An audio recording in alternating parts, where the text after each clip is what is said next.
IAS Bharatvarsh में आपका स्वागत है। आज हमारी चर्चा केंद्रित है ग्लोब पर अक्षांश एवं देशांतरों पर।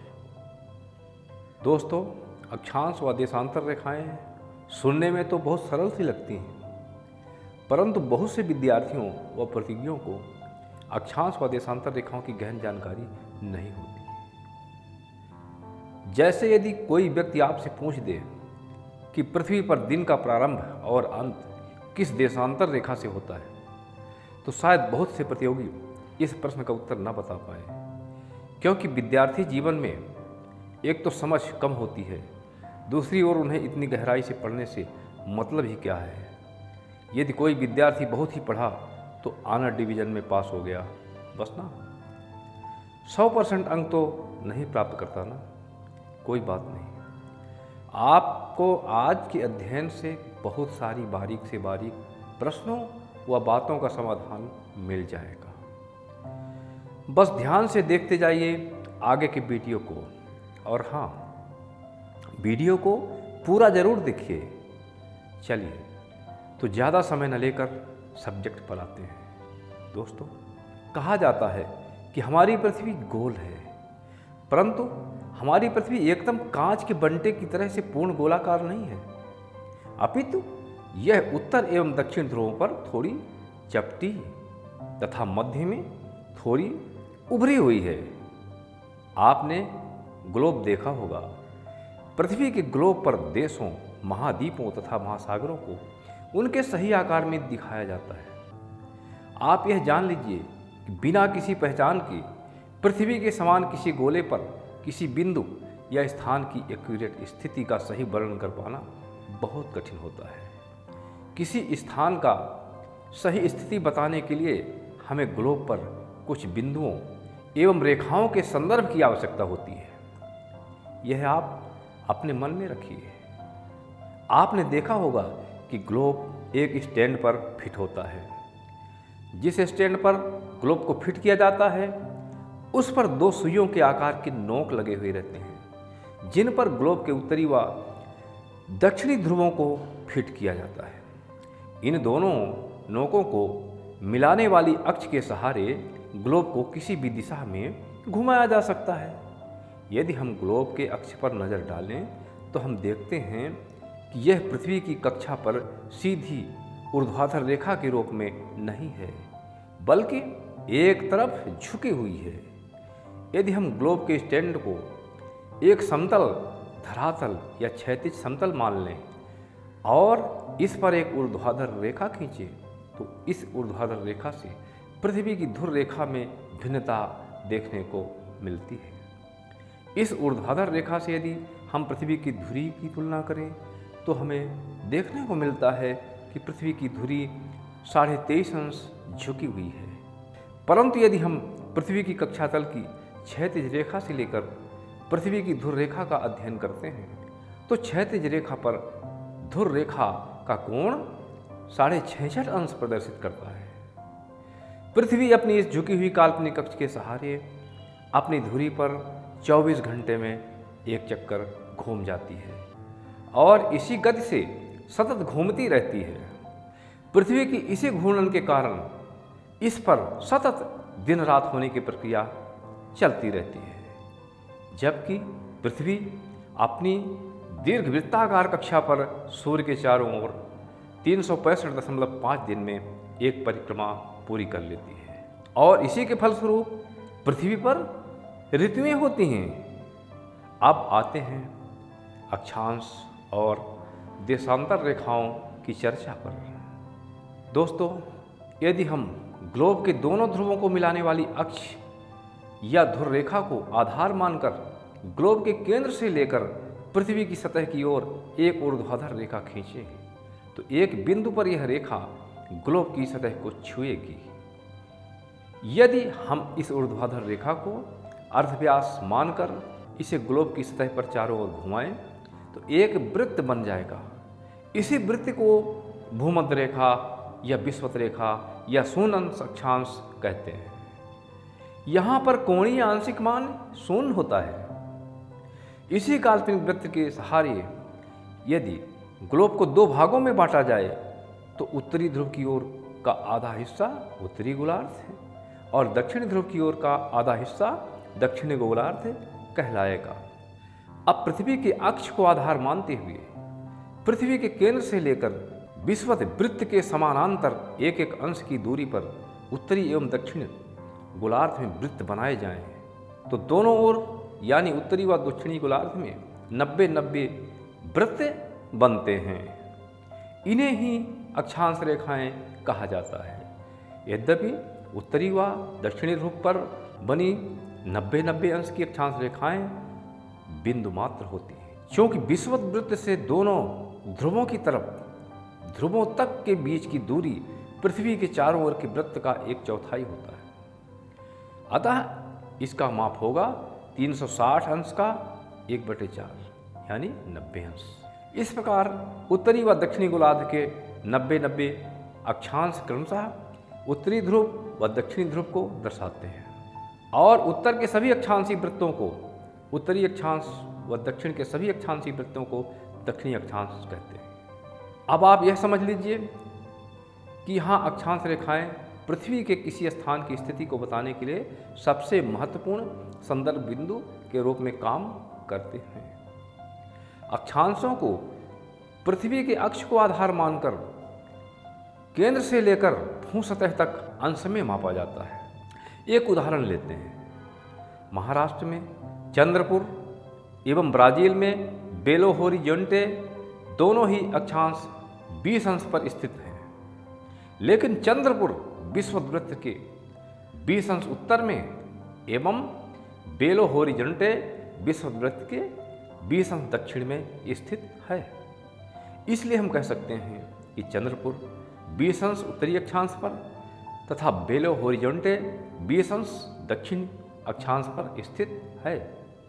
जैसे जैसे हम विषुवत वृत्त से दूर जाते हैं अक्षांशों का आकार घटता जाता है, यहाँ तक कि दोनों तरफ की 90-90 अंश की अक्षांश रेखाएं बिंदु मात्र ही होते हैं।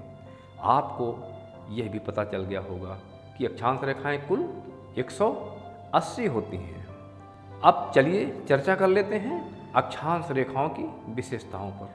अक्षांश रेखाओं की पहली विशेषता है सभी अक्षांश रेखाएं पूर्ण वृत्त होती हैं। दूसरा, सभी अक्षांश रेखाएं आपस में समानांतर रेखाएं होती हैं, यानी ये आपस में मिलती नहीं हैं। सभी अक्षांश रेखाओं की लंबाई विषुवत रेखा से ध्रुवों की ओर क्रमशः घटती जाती है। विषुवत रेखा की लंबाई सर्वाधिक होती है। पांचवा, 90 अंश की अक्षांश रेखाएं सबसे कम लंबी होती है। इतनी कम ये बिंदु मात्र रह जाती है। अब हम देख लेते हैं कि इन 180 अंश अक्षांश रेखाओं में सबसे महत्वपूर्ण अक्षांश रेखाएं कौन कौन सी हैं। सबसे पहला है विषुवत वृत्त या भूमध्य रेखा या 0 अंश अक्षांश। दूसरा है उत्तर ध्रुव 90 अंश अक्षांश, दोनों ध्रुवों पर उत्तर ध्रुव 90 अंश अक्षांश। तीसरा दक्षिण ध्रुव 90 अंश दक्षिण अक्षांश। उत्तरी गोलार्ध में कर्क रेखा 23.5 अंश उत्तरी अक्षांश पर। पांचवा, दक्षिणी गोलार्ध में मकर रेखा 23.5 अंश दक्षिणी अक्षांश पर। छठवां, आर्कटिक वृत्त या उत्तरी ध्रुव वृत्त 66.5 अंश उत्तरी अक्षांश पर। सातवां, अंटार्कटिक वृत्त या दक्षिणी ध्रुव वृत्त 66.5 अंश दक्षिणी अक्षांश पर। आदि 7 अक्षांश रेखाएं विशेष महत्वपूर्ण होती हैं, जो ग्लोब पर अपना विशेष महत्व रखती हैं। इनकी कौन सी विशेष भूमिका होती है, यह हमें आगे के अध्ययन से पता चलेगा। अब हम आगे चर्चा कर लेते हैं पृथ्वी के ताप कटिबंधों की, क्योंकि ताप कटिबंधों के निर्माण में अक्षांश रेखाओं का बहुत ही अहम रोल होता है।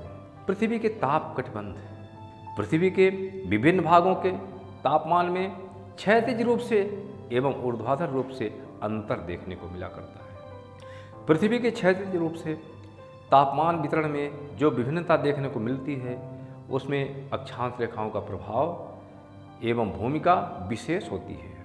तापमान के आधार पर पृथ्वी को 3 कटिबंधों में बांटा गया है। आइए इन ताप कटिबंधों को भी देख लेते हैं। पहला है उष्ण कटिबंध। पृथ्वी पर कर्क रेखा एवं मकर रेखा के बीच के सभी अक्षांशों पर सूर्य वर्ष में एक बार दोपहर में सिर के ठीक ऊपर आ जाया करता है। इसीलिए इस क्षेत्र में सबसे अधिक ऊष्मा प्राप्त होती है और इसी कारण से इसे उष्ण कटिबंध कहा जाता है। इसके बाद आता है नंबर शीतोष्ण कटिबंध का। दूसरा है अपना कटिबंध शीतोष्ण कटिबंध। पृथ्वी पर उत्तरी तथा दक्षिणी दोनों ही गोलार्धों में कर्क रेखा तथा मकर रेखा के बाद किसी भी अक्षांश पर कभी भी सूर्य सिर के ठीक ऊपर नहीं आ पाता है। दोनों ही गोलार्धों में कर्क रेखा एवं मकर रेखा से लेकर 66.5 अंश उत्तरी एवं दक्षिणी अक्षांशों तक तापमान मध्यम होती है। इसीलिए इन्हें शीतोष्ण या समशीतोष्ण कटिबंध कहा जाता है। शीतोष्ण कटिबंध के बाद नंबर आता है शीत कटिबंध का। तीसरा कटिबंध कौन सा है? शीत कटिबंध। दोनों ही गोलार्धों में उत्तर ध्रुववृत्त एवं दक्षिण ध्रुववृत्त से दोनों ही ध्रुवों तक तापमान बहुत ही कम पाया जाता है, क्योंकि यहाँ सूर्य क्षितिज से ज़्यादा ऊपर कभी नहीं आ पाता है। यहाँ तक कि इस भाग में 6 माह तक के रात एवं दिन पाए जाते हैं। ठंड की अधिकता के कारण इन दोनों भागों को शीत कटिबंध के नाम से जाना जाता है। इस तरह से पृथ्वी के ताप कटिबंधों की चर्चा पूरी होती है। अब आगे देखते हैं देशांतर रेखाओं की जानकारी को। देशांतर रेखाएं किसी स्थान की एक्यूरेट स्थिति की जानकारी केवल अक्षांश रेखाओं के द्वारा ही नहीं हो सकती। यह चर्चा हम पूर्व में कर चुके हैं। उदाहरणार्थ प्रशांत महासागर में स्थित टोंगा द्वीप एवं हिंद महासागर में स्थित मॉरिशस द्वीप दोनों ही 20 अंश दक्षिणी अक्षांश पर स्थित हैं। फिर भी ये दोनों स्थान एक दूसरे से बहुत दूर दूर हैं, यानी केवल अक्षांशों के आधार पर किसी स्थान की सही स्थिति बताना संभव नहीं है और इसीलिए देशांतर रेखाओं की आवश्यकता महसूस की गई और दोनों ध्रुवों को मिलाने वाली संदर्भ रेखाएं खींचे जाने का प्रावधान बना। इसी को ग्रीनिच रेखा भी कहा गया। इसके ठीक अपोजिट एक संदर्भ रेखा खींची गई जिसे 180 अंश देशांतर माना गया। इससे एक देशांतरी वृत्त का निर्माण हो गया। पृथ्वी के इस वृत्त के पश्चिम वाले भाग को पश्चिमी गोलार्ध एवं पूर्व वाले भाग को पूर्वी गोलार्ध कहा गया। दोनों ही गोलार्धों को पृथ्वी के केंद्र से संदर्भ लेकर 180 अंश में विभक्त कर दिया गया। इन्हीं अंशों को मिलाने वाली 180 अंश रेखाएं पश्चिमी गोलार्ध में एवं 180 अंश रेखाएं पूर्वी गोलार्ध में खींची गईं। ध्यान दीजिएगा, इन रेखाओं के खींचने की दिशा दक्षिणी ध्रुव से उत्तरी ध्रुव की ओर यानी दक्षिण से उत्तर की ओर है और इनकी कुल संख्या 360 है। ग्रीनिच रेखा शून्य अंश देशांतर या प्रधान देशांतर रेखा है जो लंदन स्थित ग्रीनिच वेधशाला से होकर गुजरती है। ध्यान यह भी दीजिएगा कि 180 अंश पश्चिमी एवं 180 अंश पूर्वी देशांतर रेखा एक दूसरे के साथ साथ गुजरती हैं, या यूँ मानिए यह दोनों एक ही हैं। अब आपको यह भी जानना चाहिए कि प्रत्येक अक्षांश एवं देशांतर को मिनट में तथा प्रत्येक मिनट को सेकंडों में उपविभाजित किया जाता है। ठीक है, अब आगे देख लेते हैं देशांतर रेखाओं की विशेषताओं को। देशांतर रेखाओं की सबसे पहली विशेषता है सभी देशांतर रेखाएं अर्धवृत्त होती हैं। दूसरा, सभी देशांतर रेखाओं के बीच की आपसी दूरी विषुवत रेखा पर सर्वाधिक होती है और ध्रुवों की तरफ बढ़ने पर इनकी दूरी क्रमशः घटती जाती है एवं ध्रुवों पर पहुंचकर अंततः शून्य हो जाती है, जहां सभी देशांतरी याम्योत्तर या देशांतर रेखाएं आपस में मिल जाती हैं। सभी देशांतर रेखाओं या सभी देशांतरी याम्योत्तर की लंबाई समान होती है। जैसा कि पहले हम पश्चिमी एवं पूर्वी गोलार्ध की चर्चा कर चुके हैं, पश्चिम गोलार्ध के देशांतरों की संख्या के साथ साथ पश्चिम एवं पूर्वी गोलार्ध के देशांतर रेखाओं की संख्या के साथ साथ पूर्व लगाया जाता है। जैसे उदाहरणार्थ 30 अंश पश्चिमी देशांतर या 80.5 अंश पूर्वी देशांतर। इस तरह से अक्षांश और देशांतर रेखाओं का ज्ञान आपको हुआ है। तो दोस्तों, इस प्रकार से अक्षांश रेखाओं एवं देशांतरी या मध्यंतर के द्वारा ग्लोब पर ग्रिड का निर्माण हो जाता है और दोनों के सहयोग से हम पृथ्वी के किसी स्थान की बिल्कुल सटीक स्थिति बता सकते हैं। अगर हमें किसी स्थान के अक्षांश एवं देशांतर की सही जानकारी हो जाए तो हम ग्लोब पर उस स्थान की स्थिति का पता आसानी से लगा सकते हैं। उदाहरण के लिए असम में धुबरी 26 अंश उत्तर अक्षांश एवं 90 अंश पूर्वी देशांतर पर स्थित है। जहाँ ये दोनों रेखाएं एक दूसरे को आपस में काटती हैं, वह बिंदु धुबरी की सही स्थिति होगा। इसी तरह से हम अनेक स्थानों की स्थिति अक्षांश व देशांतर रेखाओं की सहायता से व्यक्त कर सकते हैं।